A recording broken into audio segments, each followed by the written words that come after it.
Assalamualaikum warahmatullahi wabarakatuh. Terima kasih sudah klik video ini. Apa kabar? Sehat selalu ya.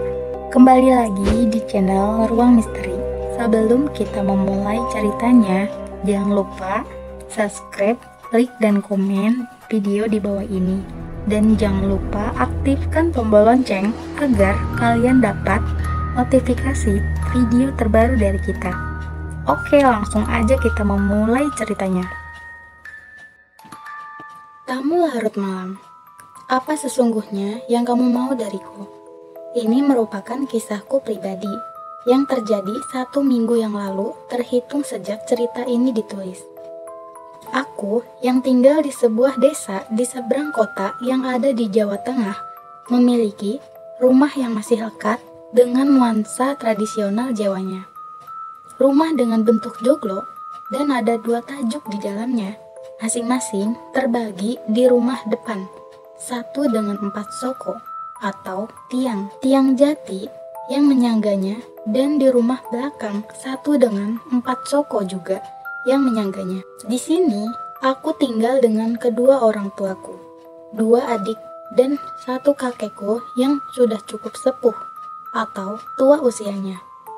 Sebelum masuk cerita, aku akan menjelaskan sedikit tentang denah rumah di mana aku tinggal. Dan untuk letak kamar tidur, di rumah ini terbagi menjadi 2, yaitu yang berada di rumah depan dan rumah belakang. Di rumah depan ada 3 kamar. Yang kamar pertama ditempati adikku laki-laki. Kamar kedua adikku, dan kamar ketiga ditempati kedua orang tuaku. Sementara di rumah belakang ada 2 kamar yang sudah aku beri nomor 4 dan nomor 5. Di nomor 4 ini adalah kamarku dan di nomor 5 adalah kamar kakekku. Dan di masing-masing kamar terpasang korden atau tirai di depan pintunya. Tapi dalam cerita ini kakekku sedang dibawa oleh salah satu anaknya yang ada di kota untuk tinggal di sana sampai beberapa hari ke depan. Selain bernuansa tradisional, rumahku berdiri juga tak jauh dari hutan bambu yang terletak di belakang rumah. Jadi, hampir setiap malam suara gesekan bambu terdengar jelas hingga dalam rumah. Selain itu, di belakang rumah juga ada ladang keluarga yang biasa dipakai bercocok tanam. Dan tepat di depan rumah berdiri rumah milik saudara yang digunakan sebagai usaha pengrajin kayu dan perlengkapan kematian seperti peti mati, patok, atau kijing dan sebagainya. Mungkin bagi sebagian orang hidup di antara ini mampu membuatnya bergidik ngeri. Tapi bagiku dan keluarga sudah menjadi hal biasa di sini. Sabtu 21 November 2020, seperti malam-malam biasanya, waktu malam banyakku habiskan untuk bercengkrama dengan keluarga di ruang tengah yang terletak tepat di samping kamarku. Semakin larut malam, satu persatu dari kami, bapak, ibu, dan kedua adikku, mulai masuk ke kamarnya masing-masing untuk beristirahat. Sama halnya denganku yang malam hari itu, pukul 10 malam, aku masuk ke dalam kamar. Kumatikan lampu ruang tamu dan ruang tengah hingga menyisakan lampu kecil 5 watt yang masih menyala. Seperti pemuda-pemuda kebanyakan merebahkan diri di atas ranjang bukan berarti tidur. Masih banyak aktivitas-aktivitas yang dilakukan sebelum aku benar-benar tidur.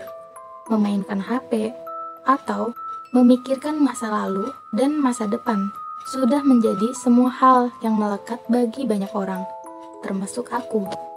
Entah sudah beberapa jauh aku menjelajah ke dalam pikiranku sendiri, hingga di jam 12:30 malam, mataku perlahan semakin berat. Baca doa, lalu kutarik selimut hangatku dan memeluk guling kesayanganku. Saat tidur, aku kerap menghadap kanan ke arah pintu. Dan sudah menjadi kebiasaan apabila di kamar, pintu tidak pernah kututup rapat-rapat, sehingga menyisakan celah sedikit yang terhalang korden di depannya. Entah kenapa, malam hari kala itu, ayam jago milik tetangga berkokok, bersautan satu sama lain. Sempat terbesit dalam pikiranku bahwa ini merupakan tanda kalau sedang ada hal gaib yang sedang berkeliaran malam ini. Karena memang ada mitos yang mengatakan demikian, wes, ge endang merem, atau sudah buruan merem, suruhku pada diriku sendiri. Berapa menit kemudian, memejamkan mata hingga berganti-ganti posisi tidur, tak membuatku lantas hanyut dalam tidur malamku. Malam yang kukira seperti malam-malam biasanya, ternyata tidak berlaku malam hari ini. Masih terus ditemani suara kokok ayam yang saling bersautan dari antar rumah ke tempat pemiliknya.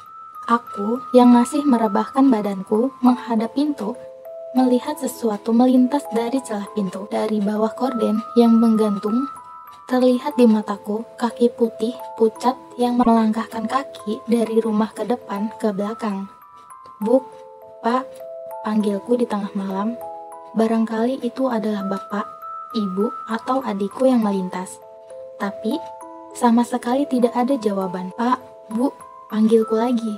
Dan masih sama, tidak ada jawaban. Entah mengapa, bukannya langsung tidur, aku malah bangun dan berusaha melihat siapakah yang ada di luar ini. Rasa penasaran menghantui pikiranku kala itu. Perlahan, ku langkahkan kakiku keluar kamar. Ku buka pintu lebar-lebar, lalu kusibakkan korden yang menghalangi pandanganku. Tapi anehnya, aku tidak melihat siapapun di luar. Kulangkahkan kaki menuju rumah depan untuk mengintip di kamar bapak, ibu, dan kedua adikku. Mereka semua nyenyak dalam tidur mereka masing-masing. Kulangkahkan kakiku kembali ke kamarku sendiri. Saat langkahku sampai di perbatasan rumah depan dan belakang, sekelebat bayangan hitam meleset dari dalam kamar kakek yang tertutup rapat ke arah pawon atau dapur rumah. "Wis ora beres nek ngene," atau "sudah gak beres kalau begini," batinku. Aku masuk lagi ke dalam kamar tidurku, langsung kurebahkan badanku dan pejamkan kedua mataku. Masih sama, pintu masih terbuka sedikit dan menyisakan celah yang terbuka. Singkat cerita, tidurlah aku dengan posisi menghadap ke kanan atau arah pintu, seiring dengan suara kokok ayam perlahan menghilang. Kalau aku perkirakan saat itu jam 1.30 malam. Masih di posisi yang sama, saat aku tengah larut dalam dunia bawah sadarku, entah di jam berapa aku merasakan tepukan terus-menerus di atas bahu kananku. Rasa-rasanya ada seseorang yang sedang membangunkanku. Koyoe nembe turu kok dibugah, atau sepertinya baru saja tidur kok dibangunkan, batinku dalam hati. Sontak mataku terbuka melihat siapa yang membangunkanku. Sempat mengira itu adalah bapak atau adik laki-laki yang membangunkanku. Karena hampir setiap pagi jika aku belum bangun, merekalah yang membangunkanku sholat subuh. Tapi anggapanku salah. Yang ada di depan mataku bukanlah mereka atau salah satu dari keluargaku. Lantas siapa? Perlahan saat ku buka mata, dengan nyawa yang belum sepenuhnya terisi, perlahan saat ku buka mata dengan nyawa yang belum sepenuh-penuhnya, yang kulihat dengan kedua mata telanjangku ini adalah sosok bayangan hitam berdiri membungkuk tepat menghadapku dengan posisi seperti orang yang tengah memperhatikanku dan menungguku bangun. Kenapa aku bilang bayangan hitam? Karena sama sekali aku tidak melihat ada apa-apa di wajahnya. Hanya hitam rata, tapi seolah memiliki penglihatan karena membungkuk memperhatikanku. Astagfirullah, ucapku terkejut dengan apa yang kulihat. Kuusap-usap lagi mataku ini agar jelas apa yang sedang kulihat ini. Anehnya, saat kembali kulihat lagi, sosok bayangan tersebut sudah menghilang dari hadapanku. Jantung yang tiba-tiba tenang seketika berdetak sangat cepat. Duk duk duk duk, detak jantungku jelas kurasa dalam dada. Siapa? Apa yang kulihat barusan? Tanyaku dalam hati. Opo aku ngelindur? Opo aku ngimpi? Atau apa aku ngelindur? Apa aku mimpi? Tanyaku dalam hati sambil menepuk-menepuk kedua pipiku ini.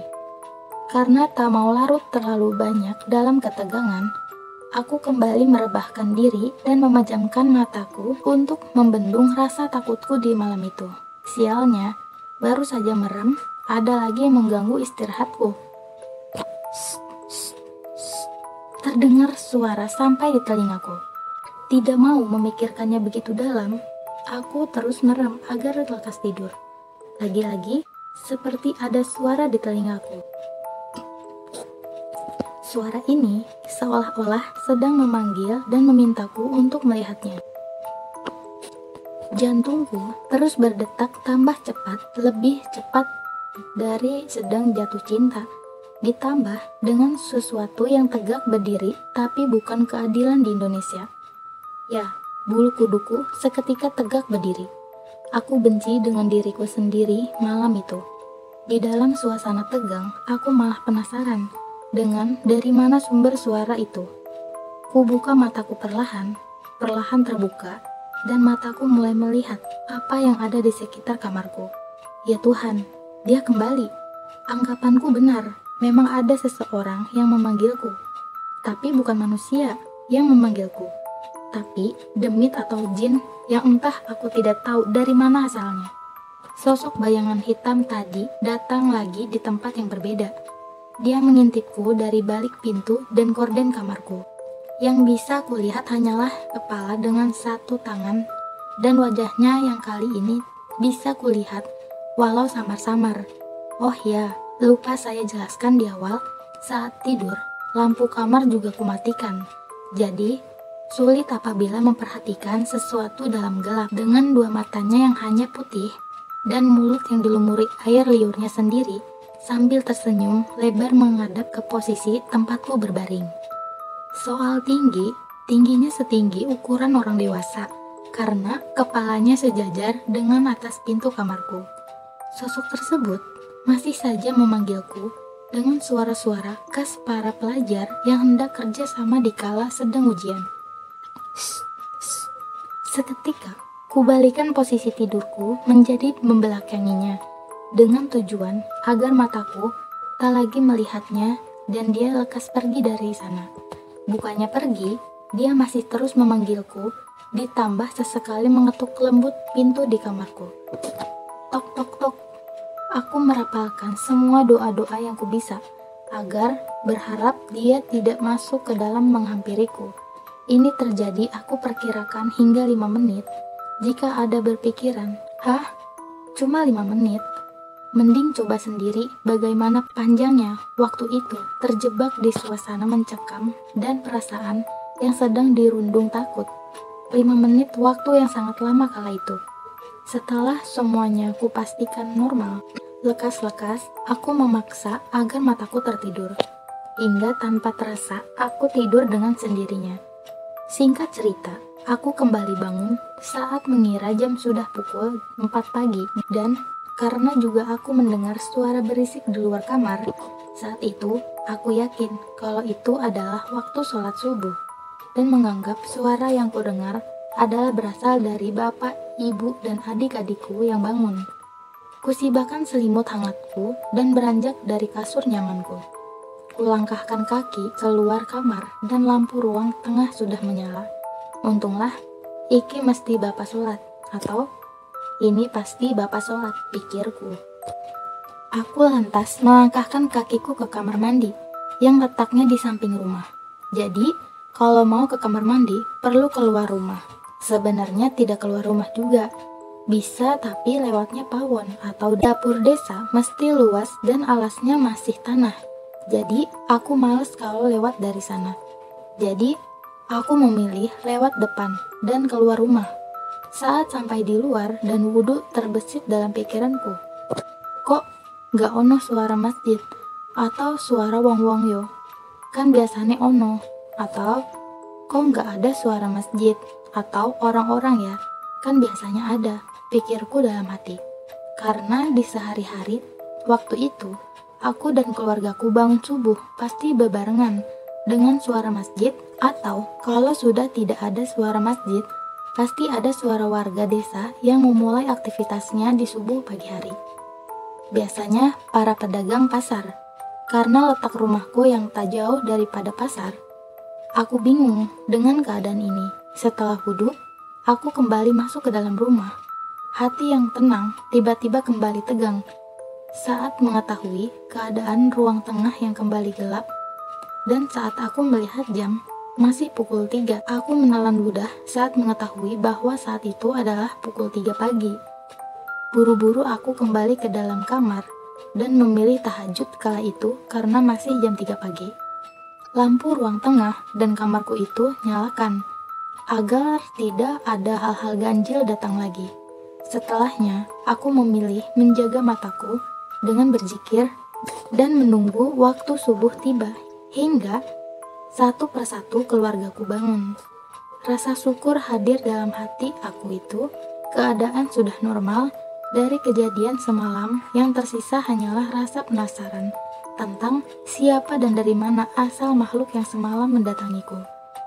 2 dan 3 hari setelahnya, makhluk tersebut kembali lagi dan menunjukkan kalau dirinya kembali hadir pada hari itu. Entah dengan melayang tiba-tiba di tajuk rumah belakang atau menyembunyikan benda-benda yang berada tak jauh dari kamarku. Kejadian itu berulang kali hingga malam Jumat kemarin. Sampai sekarang, aku belum mengetahui sebenarnya apa yang dia inginkan. Dan semoga aja di malam-malam berikutnya, aku bisa nyaman selalu dengan tidurku tanpa gangguan darinya. Yang aku ceritakan kali ini hanyalah salah satu di antaranya. Masih ada hal-hal ganjil lainnya pasca aku terjun di dunia kepenulisan cerita horor. Tapi untuk saat ini, aku hanya bisa membagikannya sebatas ini. Buat kamu yang tidur sendirian, semoga selalu terjaga ya.